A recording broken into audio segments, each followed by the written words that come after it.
welcome to Sunday School this morning. Today we're continuing on with our story out of the book of Exodus, looking at how Moses and the Israelites are leaving Egypt. But first, let's think about what is the strangest food you have ever eaten? Do you have any thoughts? Have you eaten something really weird? Maybe you've eaten alligator. It's actually pretty good. Have you eaten chocolate-covered ants? Or maybe grasshoppers? Some places in the world eat grasshoppers. There's a strange food that we eat at my house called Brussels sprouts. But because they look so funny, we call them Martian heads because they look like aliens. But maybe you like Brussels sprouts. I like Brussels sprouts. Anyway, today we're going to have a story about some strange food. So the Israelites are traveling out of Egypt, and God is leading them to the promised land. And they've been out in the desert now for about a month. They have to cross this big desert, and they're starting to run out of food. They had brought a bunch of food with them that they packed, but they're starting to run out. So what do you think they did? They complained. Have you ever been on a long trip and started complaining? Did you complain about how long it was taking? Did you complain about needing to stop and go to the bathroom?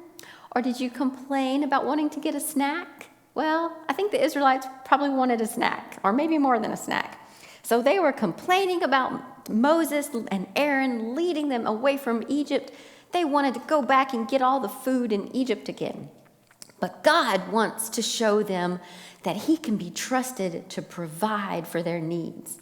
So in Exodus 16, verses 4 and 5, it says, "Then the Lord spoke to Moses. He said, 'I will rain down bread from heaven for you. The people must go out each day, have them gather enough bread for that day. Here is how I will test them. I will see if they will follow my directions. On the 6th day, they must prepare what they bring in. On that day, they must gather twice as much as the other days.'" So God told them that He had a plan, and He had a plan to take care of them in the very best way. He wants to provide the food that they need, even though they are cranky and complaining, just like we are sometimes. So the people looked up that very night. They saw a huge flock of quail coming across the desert, and it landed all around them. Quail is a small bird. It's like little chickens, but they can fly. Chickens don't really fly very much. So these birds flew in, and they landed all around them, and they were everywhere. There were so many of them. So the Israelites were able to grab them and cook them up on the fire, and they had fried chicken for dinner, and it was very tasty. And they were so amazed that God had provided this wonderful dinner for them. And then in the morning when they woke up, they spotted something laying out on the ground, and they thought, "What is it?" And that's what they named it, actually. It probably kind of looked a little bit like cereal. If you laid out Frosted Flakes or some kind of cereal out on the ground, and they had to go out and they picked it all up, and it was a strange food. They had never seen it before, and so they said, "What is it?" And they picked a word that in their language meant, "What is it?" And that word was manna, and they called it manna. And this is the bread from heaven that God sent them to feed them.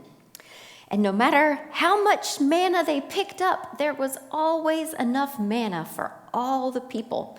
But remember, God told them that they could only keep it for one day. They had to get enough for that day, and they ate it all that day. And anything that was left over to the next day got moldy and yucky, and they didn't want to eat it. So they had to trust that God would provide it again the next day. They had to trust God every day for their food. And on the 6th day, God told them to gather twice as much, so there would be enough manna for them to get twice as much, so that on the 7th day, which was the Sabbath, similar to our Sunday, they could rest and they could worship God that day without having to gather their food. God would provide their food for that day and for every day. So they would take that manna that they picked up off the ground and they would turn it into nice bread that they could eat. And they were very thankful to God for providing all of their food. So then they keep traveling on, and God is leading them to different places where they're camping in the desert. And soon they started to run out of water. Now, water is very important, right? You need water every day to drink. But did they remember that, just last week we needed food and God provided food? No, they already forgot that, and they started complaining again. They said, God, we need water. Why did you bring us out here in the desert? We're so thirsty. And so God is going to tell them to do something else. In Exodus 17, verse 4,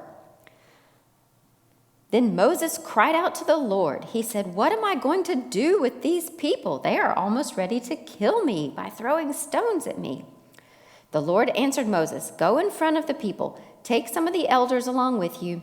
Take in your hand the walking stick that you used to strike the Nile River when they were back in Egypt. Go, and I will stand there in front of you by the rock at Mount Horeb. Hit the rock, and water will come out of it for the people to drink. God is going to provide them water. Now, do you think God can provide water from a rock? Well, it turns out, yes, he can. So Moses did what God said, and he took the elders of the people, and they went up to the rock, and Moses used his staff, and he struck the rock, and all of a sudden, a waterfall just came out of that rock. Have you ever seen a waterfall and how much water can just come pouring over that waterfall? That's how much water was coming out of that rock. And so there was plenty of water for all the people and even all the animals. All of the sheep and goats and donkeys could have plenty of water to drink as well. So God had provided for them. So whenever we have problems in our life, we can remember this and we can trust God to provide things that we need. Even if we're complaining, just like the Israelites complained, but God still took care of them. God will take care of us as well. All right. Hope you guys have a great Sunday, and we'll come back for another story next week.